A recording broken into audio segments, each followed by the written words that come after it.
So, in January of 2025, Samsung rolled out a brand new One UI 7 update, which was powered by Android 50. And until now, I feel 2025 has not been a good year when it comes to major software updates. We saw it with, iOS 26, and probably you're going to see it with this particular update as well.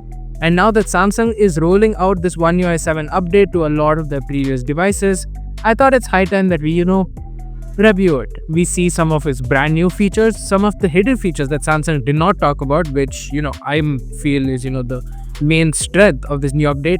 And finally, my opinion as to what makes this a pretty good or pretty bad software update. So without wasting any more time, let's get into it.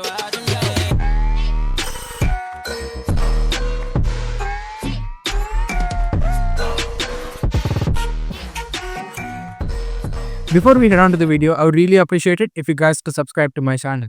As of the recording of this video, we are sitting at 420 subscribers, and around 99.5% of my viewers have not subscribed to my channel, which is an absurd ratio.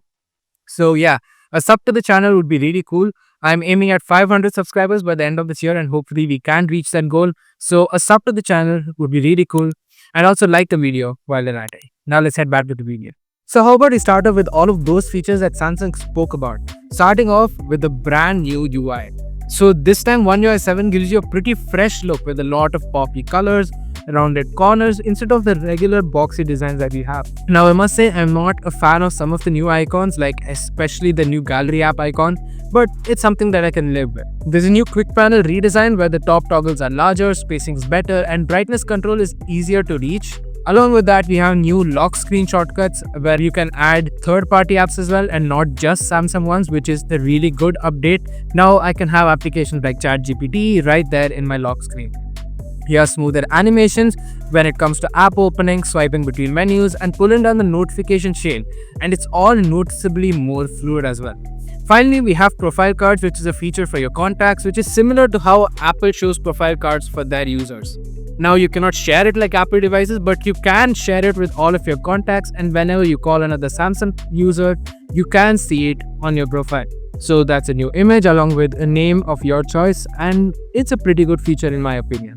Now let's talk about one of the major talk points since 2024 or 2023, I guess, brand new AI features in a smartphone.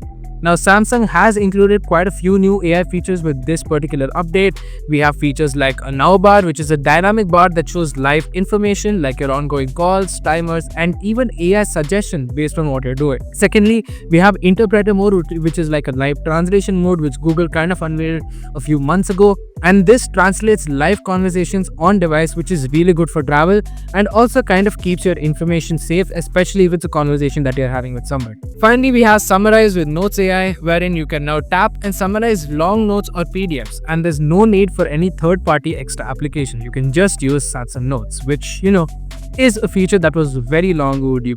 Samsung has also included some new privacy features and security upgrades with this particular OS upgrade.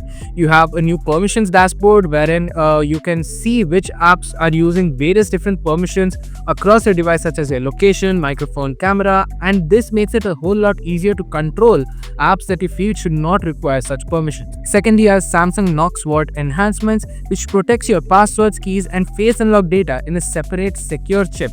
Now, I'm pretty sure this is just for the new smartphones and will not be coming to the previous generation smartphones, but it is still a pretty cool feature to have even on a new phone. Now, what about those applications that have been present on your phone from a long time, completely untouched? You probably would have forgotten the permissions that you've given to them, if not forgotten the application completely. But for such apps, Samsung has made sure that they auto-reset the permissions for the apps that we don't use often. So Samsung also stated with this new OS update that they are going to be optimizing the battery even further. Now, this means that they've improved the adaptive battery AI, where they made it smarter in order to learn your application patterns and faster as well, and puts unused apps to sleep more aggressively. They've also set RAM Plus to adjust automatically instead of you having to manually set a preset value for RAM Plus. Samsung has also brought in brand new gaming features into this new OS update. It allows for smoother frame rates, less overheating, and now Game Booster also does integrate Discord directly within, which is a pretty good and interesting feature to have. They've also allowed us to lock frame rates for games that supported up to 120Hz, which is pretty questionable since most lower end phones will 100% not be able to support this. Now, how about you talk about some of the hidden features that Samsung does not, talk about in their event, but I feel are the superhero for this particular OS update. First off, we have create stickers using text prompts in Samsung Keyboard. Now, Samsung Keyboard allows you to create stickers based on text prompts using generative AI. It can be used in messaging apps like Google Messages, and right now is not available in other apps like WhatsApp and Instagram. You can also create stickers using Drawing Assist. Once an image is generated, you can tap the sticker icon on the top of the image to save it as a sticker.